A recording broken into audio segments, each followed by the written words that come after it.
Hi, this is Fred Copestake, your host to the Selling Through Partnering Skills podcast. Based on the book, the podcast explores how sales professionals can use the power of partnering intelligence to take their selling to the next level. By combining the skills associated with better partnering and existing best practice, salespeople can ensure their approach is more modern and collaborative. There are 6 elements to PQ, and in each episode we look at how sales professionals have used these and how their insights can contribute to your success.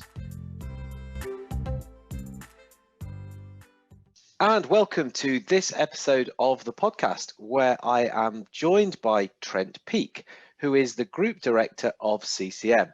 Hello, how are you doing? I'm good, Trent. How are you? Yes, I am grand. Thank you very much. It's Friday. Thank you for joining me, and I appreciate that you've got a load of stuff going on at the moment. So your time is valuable, and we will try to get all the good stuff out as effectively as we possibly can. Yeah, potentially with a few hammers and saws going off in the background. Well, you know, if that's what it takes, it's the elements of how you're using PQ that I'm really interested in. So, but before we get into that, could you just tell me about CCM? What do you guys do? Yeah, so CCM is a group of companies. The first one that is kind of like the historical CCM is CCM Print Management, which is print and creative and marketing and all elements for that for retailers up and down the country. We've then got Trusted PPE, which is it is what it says on the tin, PPE that we send to like the government, the NHS, companies, organizations, individuals up and down. And then we've got a products team as well that kind of sell products in bulk to other companies. So they're the 3 elements at the moment. At the moment, I feel like pushing you on that, but another time perhaps, or maybe nearer the end. And so yourself, what's your background, and particularly in relation to sales and selling? Yeah, sure. So before I came to CCM, which was a family company at the time, I was a BDM at Edmondson Electrical, who sell to electricians. They're basically an electrical wholesaler. So I was there for 2 or 3 years, concentrating on new business and nurturing accounts. And then initially when I came here, I came over as a BDM again. And at the time, CCM had never had a business development or salesperson. They all just grew through word of mouth and stuff. So it was a bit of a risk from their part, but it went well. And then since then, I've kind of gone on to be sales director and then the position I am in now. Excellent. So steeped in sales, so lots of real life application. Yeah, for sure. And I know when we've chatted before that lots of the elements of PQ you have used previously, and you try to apply across the company in the way that you guys work now. Yeah, definitely. I think a lot of the elements can be applied to like businesses, individuals, loads of areas of life, to be honest, because a lot of them are about the individual and how you behave as a person, which can have success in both selling and other areas. So I don't think it is specifically just selling. I think they're all great points that we can cover in all areas. Yeah, sure. So we might sort of stray off sales a little bit, but hey, absolutely no harm in that whatsoever. No harm. So let's just have a bit of a think then. Let's start to break the bits of PQ down, the parts of partner intelligence, and let's think about trust. Yeah. Because I usually start with trust because I think it runs all the way through. It's such an important element. How can salespeople, how do you encourage people to build trust with customers? I think it's thinking about the long-term goals and the long-term aspect of relationships rather than the quick wins. As a business, we implicitly trust all of our staff, which kind of reflects on their relationship with their customers. And we do avoid any sale or any customer that might be in something for the wrong reason, or they might be taking advantage, just because we know in the long run, companies and individuals that work in such manner won't benefit. And they may think, oh, that's a quick win, but over the course of time, people who are doing it for the right reasons and as a partnership, like you said, will always come up trumps. I don't know if that was a round of applause or whether that was the hammer that you were talking about. That was a hammer. Well, it could equally have been a round of applause, because actually I think you said something really important there, which is avoiding any sale or avoiding sales for the wrong reason. Could you just expand on that a little bit? Just tell us a little bit more. Yeah, I mean, so being in the PP industry right now, where there's the vast amount of wrong reasons, but in any industry, the wrong reasons could be taking advantage of your customer thinking, oh, I'm going to make loads of money off this order or for the next month or so. But then that'll always come back to bite you, because being honest and working with them in partnership will always come out top. And then other wrong reasons, if it just doesn't sit right, I think all salespeople and other people, if something doesn't sit right for any number of reasons, then that should ring alarm bells in your head and know, actually, am I doing this for the right reasons? Is it taking advantage or selling something that's not quite right or bending the rules in any way? I think that kind of sums it up a little bit. Cool. So yeah, I guess the sort of the sit right thing, that seems like almost like an intuitive call, or sort of thing that just something is telling me it's not right, and that's usually quite a powerful thing, isn't it? Sure, definitely. I think the old historical salesman that everybody goes to is the kind of the greasy car salesman that will get the sale no matter what. And I know they get an absolute bad rep, but you kind of form that image in your head anyway, and that's kind of the sales that we want to avoid, because they're the one-offs that you might never get a repeat customer or a repeat order again because you've taken advantage. It is, and unfortunately, it's something which does kind of tarnish a lot of the sales profession. But I suspect there's not many of those listening to this. So, or if they are, it's probably a good thing, because they're trying to change. They're trying to become more collaborative, and that actually takes on to the next bit, which is about the win-win focus. Because I guess that's where that falls down, because they don't care about long-term. They don't care if you do okay on the deal. They want the cash. See you. Yeah. So how can we be more focused on win-win and mutual benefit? So we've got different kinds of customers, that B2B2C. So we're dealing with somebody who's then selling to a consumer, or it's B2B2B. So they're then selling again onto businesses. We've always got to have the mind frame of we have to help them in terms of whatever they're doing, whoever they're selling to, because again, if they're winning, whether it's solely down to us or not, we will probably end up winning. Winning's probably not a great phrase, but if we help them get orders or get customers or conduct business in the right manner, that'll then come back to us again. So it's putting yourself in their shoes, thinking, what do they want out of this? Yeah, I get that. That's advice I always give people. Put yourself in their shoes. Yeah. So think of them as a business. What are they trying to achieve? Yeah, exactly. What would you want out of that situation? Yeah, if you were the sales director of this company, if you were the person who is taking the product or service, that absolutely makes sense. And it again, I think all these elements are related, aren't they? So we then start to think about the interdependent element. Yeah, that sort of good partners have. That our success is going to be based on your success. So. Yeah. Again, are there any things that you really encourage your sales team, or you've used in the past, to get that mindset right? Because I mean, these things are all linked, and just think about this other element of partnering intelligence, which is about interdependence. Because I mean, you're already touching on this when you're talking about if they're successful, we're successful. Yeah. So what stuff? What practical advice can you give to people to help them think better like that, to become more interdependent? There's so many ways to think about it, and every situation is different. But I think one thing that we need to realize, so as individuals and as a company, we have our strengths in terms of whether it's the supply chain or whether it's our online presence, but we also massively have our weaknesses, which could be our customers' database. We might have a small, and then we have to then think about, okay, so who are we dealing with here? What are their strengths and weaknesses? Rather just seeing it as a transactional thing, what can we then offer our customers and the people who we're selling to that we already have, that's part of our offering, that A, we can give to them to help them out, but B, that they can pass on to their customers, whether it's information or a platform to sell on or marketing material that isn't going to do us any harm, and it will help them out. Because again, you'd like to think that if we're lacking anything, then they would give it back. If that kind of answers the question, maybe. It does, and there's kind of I think there's an interesting angle on that, because of course we're always going to play to our strengths. We're always going to be thinking, yeah, no, I'm great at this. We can do this. We'll help you here and do whatever.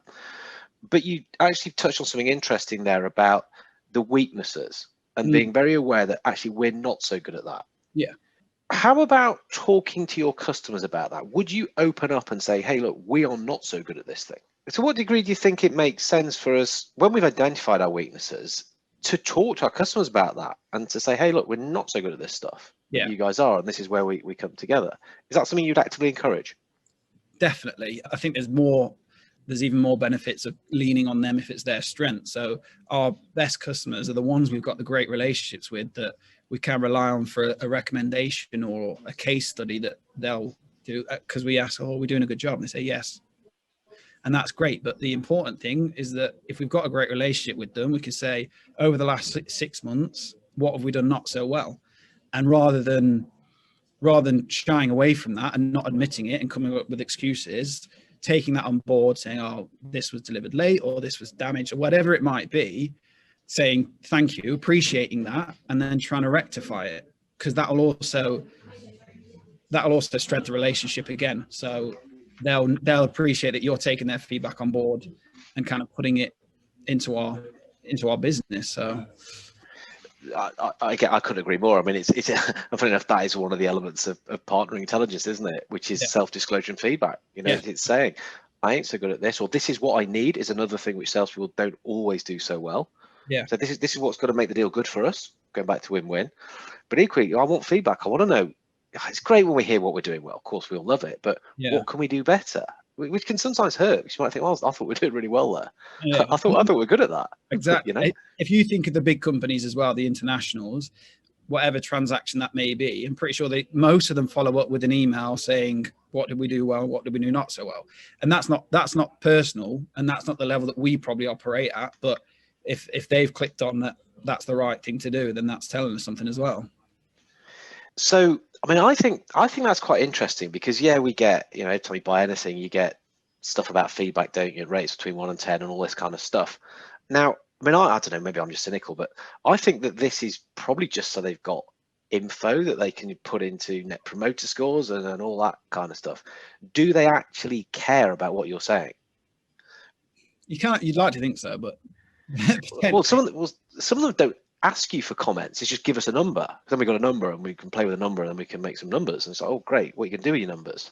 And I think what you were saying is, it sounds as though you didn't think it was good, but I think it sounds better, which is tell us, explain to us, talk to us about this, and be far more qualitative. I'm not really good at saying that. Make it less about numbers. I think even from probably if you think about if you bought off somewhere, or if you had a relationship with one of your suppliers, whoever it may be, and they came to you asking your opinion, then you would feel valued, which again improves the relationship, and you're getting feedback. So it's that win-win thing again, in a different sense. Well, and don't we love being asked an opinion anyway? Yeah, I mean, everyone's got one, haven't they? Well, everyone's got one. Then you ask about them, and they don't say anything, and then you look on social media, and they've given it. No, but it's not always like that. But no, it's interesting. You keep coming back to this word. I don't know how many times you've said it so far. That building the relationship and using the dialogues, sharing that information, delivering on what we're saying, making the relationship stronger and stronger. Definitely. I think you'll have facts and figures around how much time and effort it takes to create new customers, and compared with just keeping old ones. But it's so much easier. So look after the ones you do have. Oh, you put me on the spot now, the facts and figures. it's loads compared to not so loads, but it's still quite tough. There we go. I told you, I'm not very quantitative. I'm not very good with numbers either. I don't even know why I try and say those words. Anyway, so no, the relationship element is clearly key. And there's another thing, another element of partnering skills, which is that comfort with change. And again, I think this is an area which can be used in itself to drive the relationship, because things are going to change and people are going to change. So how can a professional salesperson, how can anybody in business help somebody else as they go through that change curve? That's difficult, because all the changes that can happen, it's all different, isn't it? Thinking about how our business is run, which is kind of therefore how the sales reps and the product sales guys kind of react. We need to be ready for change and to kind of embrace it at all opportunities, because we can't stand still. as a business and as employees, everything changes. I mean, this year we never had an online presence in terms of e-commerce, and yet that's our main source of revenue now. With that has changed the way that the guys are selling in terms of communicating. Before, they used to pick up the phone and try and get an order over the phone, or try and get an email order or something. But now they're funneling people to a website for people to check out, which is quite difficult because people like being talked to and walked through. Whereas if you're picking up the phone and saying, no, head to our website, here's your account login, you've got all your terms on there, and that's kind of done. So I've probably steered right away from your question there. No, you haven't. I mean, you were talking about your own experience in that, and that it is tricky. No one said it was easy, and it's how do we do that? And it's just thinking about the fact that we have to, and then let's try to do it. And what you were saying is that you were making these changes, but you were really aware of the other party and how stuff was affecting them and how they were thinking. Yeah. Well, that's certainly what I picked up. It's like, well, we want to do this because it's easy for us, but actually, how is it affecting them, and is that going to impact on how we sell and how we operate together? Yeah, for sure. And I think throughout that process, whatever change it may be, they don't need hand-holding, but they still need account managed, so to speak, or walk through, because you have to be showing them the benefits of whatever change it may be, because people sometimes don't like change. So, but if you tell them the benefits and actually tell them why the change is happening or why the change will happen, then people are more likely to come around to the fact that, oh yeah, in the long run, once I get used to this, whatever change it may be, it is for the better. No, it is. And I mean, again, you actually just hit on fundamental sales there, which is show them the benefits. Yeah. But how often, I don't know, you might have experienced this, where somebody comes to you and says, right, we're going to change this to this, to this, to this. And you're like, well, what's in it for me? That's great. I can see why you're changing it, because it's made your life a hell of a lot easier. Yeah. I get nothing out of this. Exactly, yeah. So I know you're excited about it, 'cause it's great for you, but I'm the mug at this stage, Yeah, sure. I think even flipping it around to, if when talking to customers, you don't dictate, this is happening, by the way. You say, would you like this new thing, would therefore mean you get all these things? They're like, oh yes, please. Because then in their head, I dictated that change, whereas no. Yeah. Oh, let me see if I can go and do that. Oh, guess what? I managed to. Well, no, but you're right. It is exactly how you position it, and even before you make a change, looking at it, going, yeah, we're doing this purely for us. Okay, no one's getting anything about it from it. We have to make it. You've still got to somehow explain that. If you can work out, well, no, there are better things for them. Yeah, it will be faster for them. It'll be safer. It'll be whatever. Try and highlight that. Try and highlight it. And I think the changes that we've been through, and why a lot of changes do happen, is to make things automated and seamless. Because what you've got to remember is it is not your customer's job to buy from you. So the continual changes need to head towards making the interaction so seamless, so easier, and so they can concentrate on their job, which might be selling your products at the end of the day. So you've just got to think about making their life easier. Make their life easier, make it less stressful, make it a pleasure to deal with you.